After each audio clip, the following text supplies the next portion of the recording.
Hello भाई, सभी भाई को राम राम। वेलकम बैक आज के न्यू ब्लॉग में। दोस्तों आज सुबह उठकर जल्दी चल दिए खेत की तरफ, क्योंकि कल रात बारिश हुई ही थी। तो खेत को देखने के लिए जा रहे हैं, क्योंकि 2 दिनों से वहाँ पर धान का क्यारा बना रहे हैं, तो खेत को देखने जा रहे हैं। दोस्तों कल रात बहुत तेज़ बारिश हुई थी, तो देखते हैं कितना नुकसान हुआ है। और अभी धान के नए क्यारे बन रहे हैं। तो guys good morning, Ram Ram सभी दोस्तों को। मैं सिंगर नारायण मीना, आज के न्यू ब्लॉग में स्वागत है दोस्तों। तो दोस्तों हम सुबह उठकर आ चुके हैं खेत की तरफ, और ये अपना खेत है जिस पर हम धान के क्यारे बना रहे हैं चावल की खेती करने के लिए। तो ये हमने चाटी चलाई इसमें। तो दोस्तों कल रात बारिश हो गई थी, तो उसकी वजह से आज ट्रैक्टर नहीं चला पाया, और अब 2 दिन तक ट्रैक्टर नहीं चलेगा। तो आज घूमने आए थे, एंजॉय कर रहे हैं, पहली बारिश का मजा है। तो आप भी लीजिए हमें। तो आज आपको दिखाते हैं अपने दोनों खेत। ये अपना पहला खेत है, तो इसमें अभी कंप्लीट नहीं हुए क्यारे, अभी कुंडे बन रहे हैं इसमें काम बाकी है दोस्तों। चल रहा है इसका काम।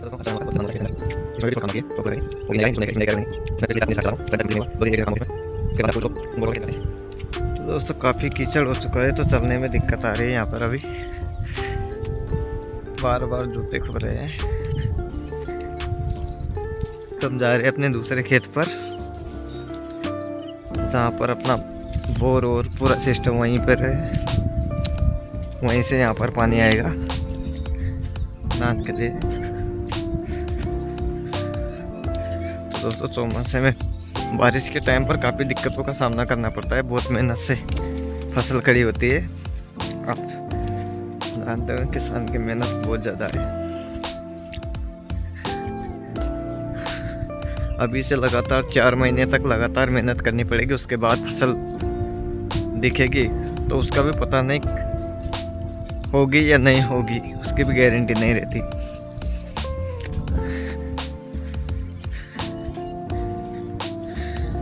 क्योंकि बारिश का कोई भरोसा नहीं, प्राकृतिक आपदा कभी भी हो सकती है, और काफ़ी मेहनत करनी पड़ती है। उसके बाद फसल किसान के हाथ में आती है, और उसका भी सरकार सही रेट नहीं देती, तो भी अलग प्रॉब्लम है। पिछले साल इतनी अच्छी तो नहीं हुई, फिर भी ठीक ठाक हो गई थी। मेहनत तो निकल ही गई थी, पर काफ़ी मेहनत करनी पड़ती है। धान की खेती में बहुत ज़्यादा मेहनत है दोस्तों।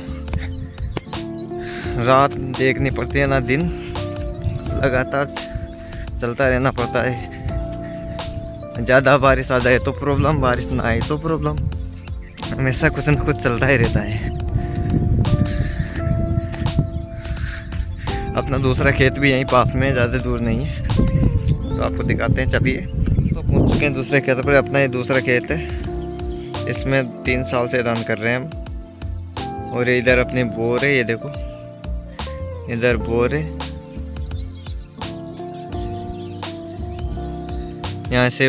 यहीं से वहाँ पर पानी जाएगा, जो यहाँ से काफ़ी दूर है। वो कि ज़्यादा दूर तो नहीं है, पर फिर भी वहाँ पे ये देखो, ये अपना दूसरा खेत, ये देख रहे हैं, ये दूसरा खेत है। यहीं से पानी वहाँ पर जाएगा।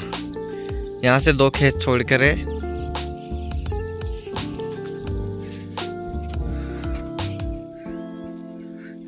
यहीं से वहाँ पर।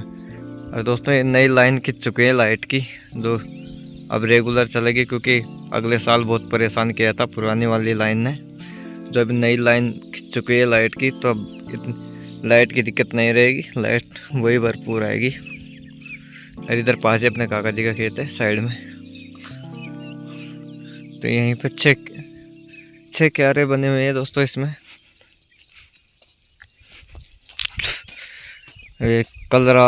कल दिन में बारिश हुई थी, थोड़ी बहुत रात को हुई थी, तो गीला हो गया। और आपको दिखाता हूँ अगले साल कितनी बुरी हालत हुई थी मेरी।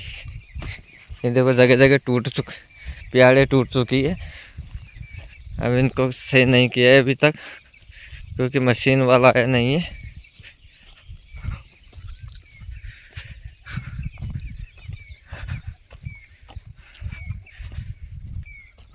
आप जिस चावल को खाते हो उसके लिए हमें कितनी मेहनत करनी पड़ती है। देखो ये अगले साल का नुकसान है जो इतना हुआ है, तो पूरी यहाँ से वहाँ तक पूरी मेर ख़त्म हो गई पूरी। देखो अब इसको बनाने में कितना खर्चा आएगा, तो कम से कम 15-20 हज़ार रुपये का खर्चा है इसमें पूरी में बनाने का। और पूरा खेत के जोड़ूंगा तो कम से कम 30 से 40 हज़ार रुपये ओनली मेड़ बंधाई के लगेंगे। ये अभी बंधाई नहीं है मैंने, क्योंकि अभी बंधाता तो फिर से टूट जाती, पर अब गीला हो गई तो बच्चे मिट्टी बढ़िया नरम हो चुकी है। अब गीली मिट्टी से बंधाऊंगा तो नहीं टूटेगी, और इसको एक अच्छी तरह से वो करेंगे हम। ये देखो इतने इतने गड्ढे। अब फिर भी सरकार हम किसानों को सही भाव, फसल का सही भाव नहीं देती। उठा ले रे देवा, उठा ले रे बाबा। वो ये देखो दोस्तों इतनी बुरी हालत है खेत की, तब इसको सबको सही कराएंगे वैसे तो, पर बहुत मेहनत करनी पड़ती है दोस्तों। का सबसे ज़्यादा मेहनत किसान करता है, फिर उसको वो ही रोता है मेहनत कर। इसमें भी दो दिन एक दिन चाट चलाई थी, फिर अब इसका काम पूरा नहीं हुआ है। और इधर ये पानी की टंकी बनी हुई है दोस्तों, ये देखो इतनी बड़ी टंकी है ये। सही पकड़े हैं। ये इधर केथोदा गांव है जहाँ पर पानी की सप्लाई इसी से हो रही है। और इधर पुलिया का काम चल रहा है दोस्तों, जहर के बालाजी पुलिया का। ये देखो ये पुलिया तो नहीं बन रही है अभी,